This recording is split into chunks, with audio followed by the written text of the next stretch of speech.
Hello YouTube, this is Mario here with another edition of Off the Walls Magic.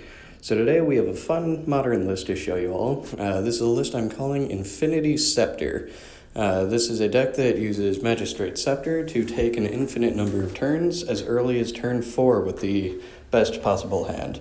So we're running 3 copies of Magistrate Scepter, 3 mana artifact. You may pay 4 and tap it to put a charge counter on the Scepter. Then you may tap it and remove 3 charge counters from the Scepter to take an extra turn after this one. Up next, we have 4 copies of Surge Node, 1 mana artifact that produces 6 charge counters when it enters battlefield. You may pay 1 and tap it to remove a charge counter from it and put a charge counter in another target artifact. Typically would be doing this to put counters onto the Magistrate Scepter. Then we're running 4 copies of Energy Chamber, 2 mana artifact. At the beginning of your upkeep, put a +1/+1 counter on target artifact creature, or put a charge counter on target non-creature artifact. So in the upkeep, we would use this to put charge counters onto the Scepter to then take extra turns. Up next, we have 3 copies of Coretapper, 2 mana 1/1. You may tap it and put a charge counter on target artifact, or sacrifice it and put 2 charge counters on target artifact. So if we play this on turn 2, and the Scepter on turn 3, we can tap this to put a counter, then sack it to put 2 more and take an extra turn. Next, we have 2 copies of Power Conduit, 2 mana artifact. You may tap it, remove a counter from any permanent you control, and then you may put a charge counter on target artifact, or a +1/+1 counter on target creature. So you could take a counter off of any permanent for that ability to trigger.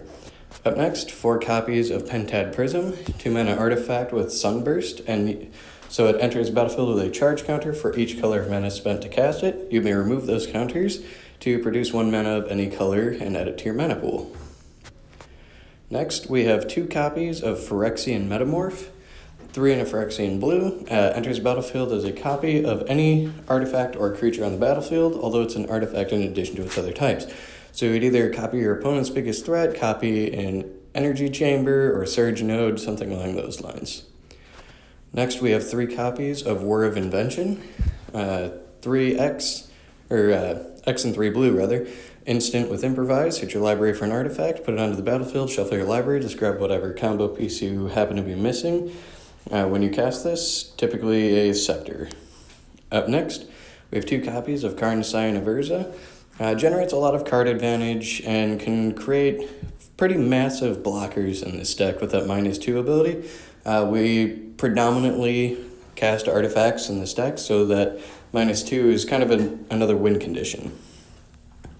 Up next, we have 2 copies of Herald of Anguish. This is a card that we can essentially cast for 2 mana. Because of its Improvise, 5/5 flyer. At the beginning of each of our end steps, our opponents discard a card. We can pay 1 on black, sacrifice an artifact to kill a creature. Then we have 2 copies of Thirst for Knowledge, just some pretty prime card advantage for our deck. Just discard an artifact or whatever we don't need, draw 3. Then 3 copies of Fatal Push, just a little early game spot removal or even late game, especially if you can trigger Revolt. 2 copies of Opt.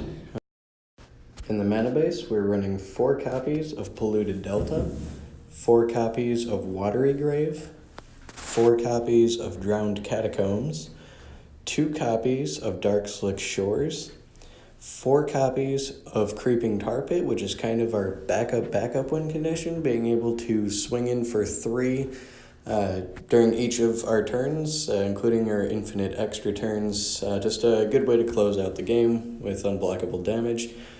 Then 3 copies of Island and 3 copies of Swamp.